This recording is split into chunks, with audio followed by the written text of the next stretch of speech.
Hello everybody, welcome back. Today I'm going to be posting a Labrynth deck profile. It's actually going to be two kind of variations on a very similar kind of deck, just a couple of cards different. So one is going to be more just like a pure Labrynth build, and the other is going to involve the Unchained cards. So they're fairly similar in terms of just the way that I've been kind of playtesting, just a couple of cards difference, but we can kind of talk about the pros and cons of each when we get there. But for the kind of first variation, and again, a lot of stuff's going to be in both, but we're on one lovely and one lady. Even in just like main variations, I don't know, I really like one lady, just kind of feels right. 3 Ariana, and then this variation is playing 1 Ariane with like the black goat and with rollback, and just in general, I really enjoy playing with Ariane. That's why I preferred this kind of variation over the Unchained build that I've got as well. But Ariane's one of the cards that does leave the deck in the Unchained kind of build that I've got as well. So going to the furnitures, it's 3 Stovey, 3 Chandelier, and 1 Kuklok. Just kind of reducing the ones that like aren't exactly very good by itself, being Kuklok. Obviously there's some like cool things you can do when you have Kuklok plus other furniture and things like that, but kind of on its own it does do nothing. I mean, there's a lot of hands where it is fine. If you if you have more of it, obviously you've got more chance of opening it, but otherwise we're just playing as a bit of a search target. 1 Labrynth, the field spell, and then going into our traps. So this is, I'm play testing lots of the black goat laughs. So we've got 3 big welcome, 2 welcome, and then 6 kind of, big discard traps being 3 and 3. This is pretty heavy at the moment, but I'm just trying to get a feel for how like the black goat laughs, fits into the deck. This is one that I would play at 2 in the Unchained build, so there's another kind of cut there. But this is a fantastic addition.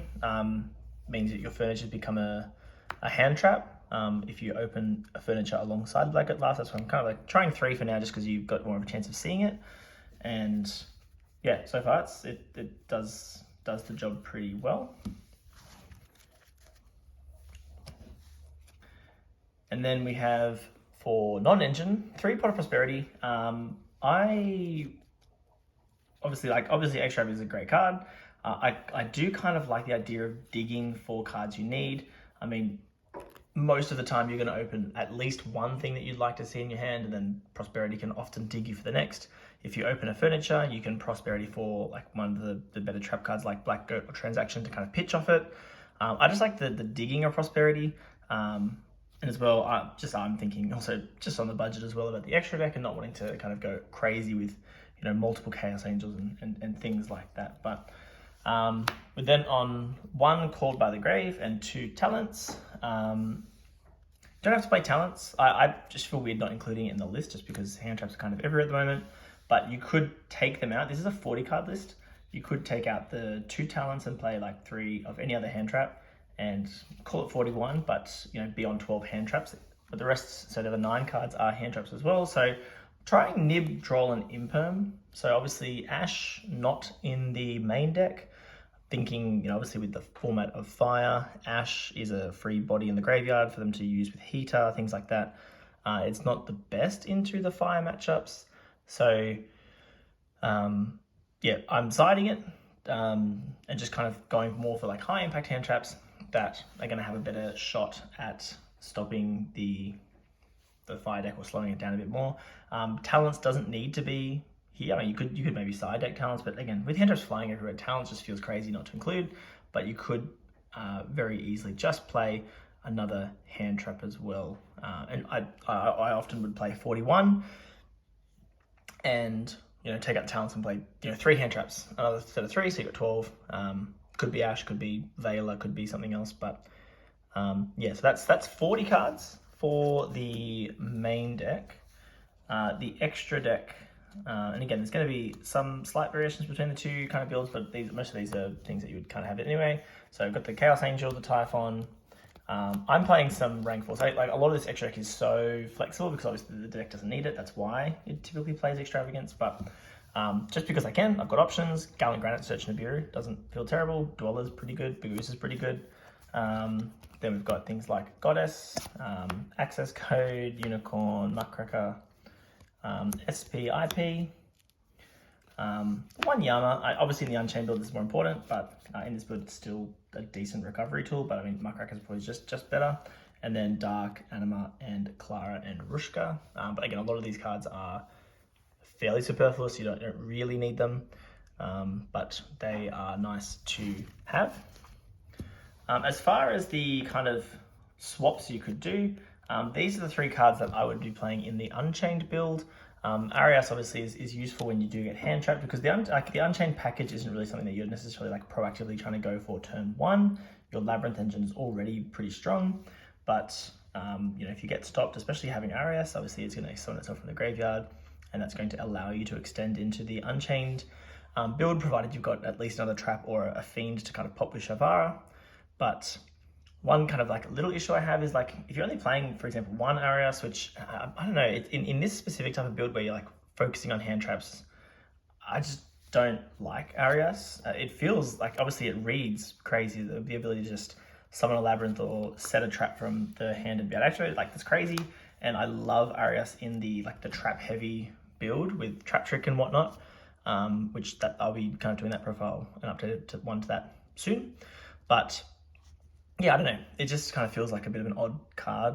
Like, you know, drawing it as a 1 of in your hand, it's probably going to be live. You play a lot of trap cards, a lot of Labrynth monsters. Like, you can certainly get some value out of it. But yeah, I don't know. So that's why I've kind of not used it. But then my issue is that, you know, as more and more people have kind of been playtesting against Labrynth, you know, they might be more likely to throw a hand trap the way of the Ariana, for example, instead of, you know, waiting for like the big welcome or the welcome, and then you're not even getting to the Arias anyway. So that does deny the Unchained portion of the deck most of the time, depending, like you obviously got to open, like to then get to Unchained, you've got to open some kind of combination of the furnitures, specifically Stovey and like Ku Clock. That's going to kind of get you there. But yeah, I don't know. It's a great engine when it works, but yeah, I'm just trialing it without. I really do like playing the Ariane. Things that you could kind of tweak to be able to play this engine, like you could certainly add these 3 cards into the list to go up to 41 by then taking out 1 Black Goat Laughs and your 1 Ariane. So obviously my list currently is a 40 card list, but if you were to take both these out, put these 3 in, you'd be at 41, and you'd have access to that Unchained portion of the deck. Just me personally, I really like using the Ariane. I just think, you know, particularly if you end with an Ariana on board that was like negated by something like an Ash or whatever, and you still have access to furniture or big welcome, being able to go big welcome, summon Ariane, bounce the Ariana, then Ariane draws the card and summons the Ariana back from your hand to then get its effect to search again. Like, I don't know, just kind of all, like, it feels like the big welcome was free, but also, you know, you get your search off Ariana, plus you get your draw of Ariane, and all of those kind of little interactions just feel really good, for me personally at least. But definitely the Unchained extra, like these pieces definitely add a lot in terms of power. You would obviously need to play these 3 in the extra deck. This is the Link 3 that I just have misplaced a copy of, but you'd play these 3 in the extra deck, and then you'd you'd cut IP, that's not really needed, Unicorn Access, like those types of things. Like these are, you're not going to need these in Labrynth really. Just there if you've got like extra bodies and you're not fiend locked, you can get up to access code. But yeah, you would kind of straight swap these and have the Unchained build.